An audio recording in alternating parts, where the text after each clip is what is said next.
Hey guys, welcome to Shark Week. So we got tired of being at the beach, working on his tan, so we decided to go to Italy. So today we're watching Sharks in Venice. Well, if what happened to these two men happened in water, this was a shark. Basically, every movie we've been watching has just been people isolated in the middle of the ocean. Or they are Mark Polonia films that are 85% B-roll. We finally found one that had a notable actor, Stephen Baldwin, from Biodome fame, and we're in the canals of Venice, where there are sharks. How cool is that? This is gonna be full of spoilers. We're gonna break everything down, and then we'll just kind of talk about random scenes we liked or didn't like and all that kind of stuff. So if you have not seen the movie, go check it out. It's on Tubi for free. Otherwise, full spoilers ahead. This movie kicks off with David, Stephen Baldwin's character. His dad is looking for treasure underwater in Venice. He is gobbled up by some sharks along with his team, and there's a weird mafia guy. It's always a mafia guy. I don't know if it's a wig or not, but his hair is wild. Anyway, he is just like, we need to find a way to get this treasure. And then we put that aside, we go and meet David, and he's like, oh, my dad's dead. I need to go find his body. So him and his fiance head to Venice. They find out like a bunch of people are dead because of the shark attack. They're like, no, there's no sharks in Venice. They make that a point to say, there's no sharks in Venice. We do not have sharks in Venice. Capisce? Because everybody's house is just like on water. There's no roads there. Like, okay, if you lived in Venice, would you be freaked out if you heard there was a shark on your only road? I don't think they swim in them. I don't walk on the road, but if there's a rhinoceros running down the street and smashing cars, I'm gonna be freaked out. I feel like that's different. But I mean, I get your point. What is different about that? Are we talking about in the movie or real life? Because real life sharks don't often like breach and eat people on a boat like they do in movies. Movies. We're talking movies. But Oh, also then yes, us. bad news bears when there's sharks in the water. Always. That's the point of the movie. By the way, if you see us sweating a lot in this video, it's because it is so hot on this beach. This beach looks the same as all the other beaches we've been on this week, but in Venice, it's something else. It's another story. This swag towel.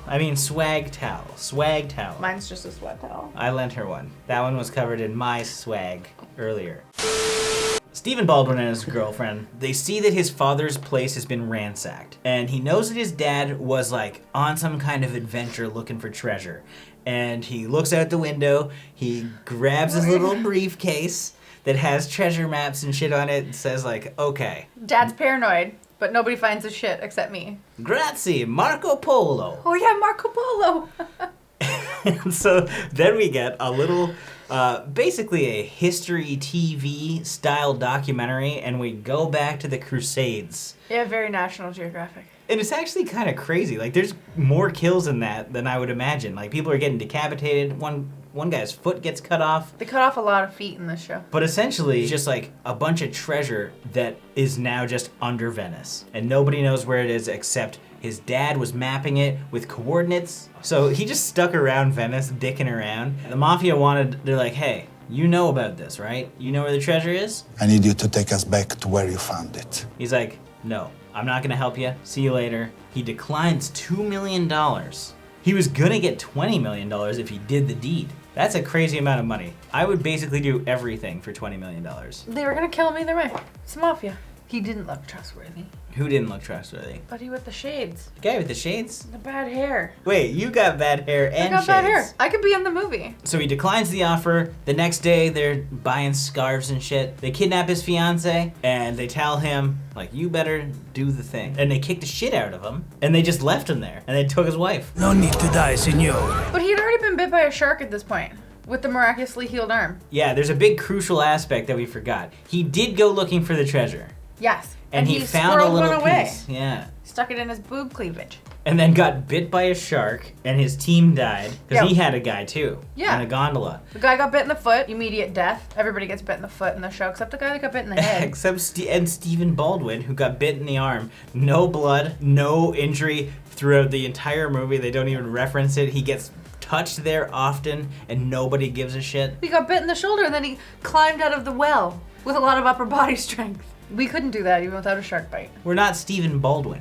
right? Stephen Baldwin, you see how hunky he was? He was wearing that skin-tight shirt the whole time. Yeah, he had man cleavage. I have man where he cleavage. squirreled away his jewelry. Do you hide jewelry there? I But don't. you probably could. I could just put a lot of stuff in there, probably. Treasure. Anyway, he wakes up in the bed. This is when he's like, okay, we need to get out of here. Then the wife gets kidnapped, and nothing happens to him. They just kind of leave him. And then a local policewoman is like, hey, I'm gonna put you in a room. Because he goes to try and like say what happened. Oh yeah, my wife got kidnapped. And then she's like, okay, we'll put you in a hotel. Or I'll arrest you. So then the guy's like G.I. Joe, Ocean's 11 in their way into his hotel room. Zip lining all over the glass place. cutter, sneaky stealth shit, and he still got the drop on them, but then didn't. Basically, like every fight, he knows where the bad guys are every time. He swings at them, and then he gets punched in the face. Over and over again. Yeah. Then he's like brought to some factory, and they're like, hey, go get the shit. We get a weird reveal. The main bad mafia guy is the guy who brought the sharks to Venice. I brought all of them to Venice. But he keeps sending his own guys in there to try and get the treasure with David. After like 9 guys die jumping in, wouldn't you be more hesitant to jump in? Like, hey, I really should have put all those sharks right where I wanted to send my guys. I want treasure that's buried underwater. What should I bring? Sharks. What's weird too is that the movie's called Shark in Venice, but there are multiple sharks in Venice. We see a whole tank of them. Throughout the movie, you do see shark stuff, which is great. And it's not CG or anything. There's one weird CG one where a guy's like hanging out, getting drunk, drinking wine with his girl. He gets gobbled up and There's always one. it's almost like 3D. Should have just left that out altogether. I feel like they finished the movie and they're like, we need more shark kills. And so they just filmed that. And then there are a couple other ones where people are just like hanging out like on gondolas and like there's just random B-roll of sharks like eating seals, which are clearly not people. And it's just mayhem. And you can't tell what's going on. And it looks like there's multiple sharks, but we're not 100%. But there's a lot of action. Before he goes to the hotel and has to actually go on this excursion again, he's like running from all types of bad guys. Like for a while, he's like throwing statues. Like everybody working on that lane of shops would have been pissed in the morning because all their statues are broken and all their boxes have been stomped on or at least knocked over. They knock over quite a few boxes. It was like action-packed, really. For a shark movie, lots happening. Motorcycles, Boats, obviously, but like little boat chases. I'm sure they were driving faster than you're supposed to drive in Venice. There's probably like a no-wake zone, but yeah, motorcycles, explosions. There was a grenade, lots of guns. Yeah. The finale is just like tons of like a whole shootout. Well, we'll get there. Hold on. We forgot something. We probably forgot lots of stuff. One of the action sequences was pretty good. While he's running from everybody, he goes downstairs. And then the guy like pulls out a chainsaw and starts attacking him with it. Yeah. And he just keeps throwing all these pieces of wood at him. First he hits him with wood. Then he gets like a wood table and just like slowly lets him cut it in half, which was hilarious. Then he grabs another chair and bashes him with it. And he just keeps punching this guy and threatens to cut off his head with a saw. It's crazy. They cover a lot of bases for a shark movie. You get really everything. Yeah, and they make it totally believable that you're in Venice because they have a ton of shots of Venice. We don't believe that Baldwin was there in Venice. But I mean, they did a really good job otherwise. And then the finale. They just fight for a while. They fought underwater for a long time. There's no way. We got this crazy double turn. So the woman that he had said like, hey, my wife's missing, she ends up working for the mafia guy. She's been working for him the whole time. Double agent. But then she turns again. Because then she's like, no, I don't want to work for you anymore. I want to work for Stephen Baldwin. And so I think she may have maybe just got a conscience and felt bad.